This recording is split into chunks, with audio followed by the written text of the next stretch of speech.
Good morning, students. How are you? Hope you all are well.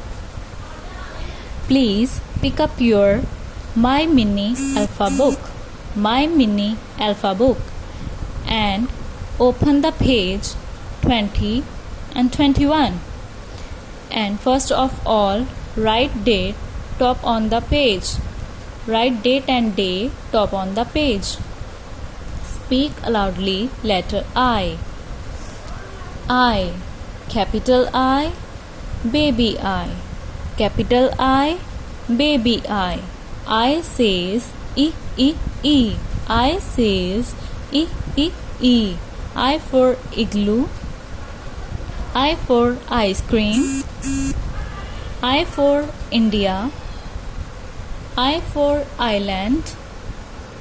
I for inside. I for eyes. I for Indian. I for insect. I for iguana. I for iron. Speak loudly again and again. I, capital I, baby I. I says E, E, E. I for igloo. I for ice cream. I for India. I for island. I for inside. I for eyes. I for Indian. I for insect.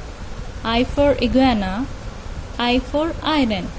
Now speak again and again. Thank you. Have a nice day.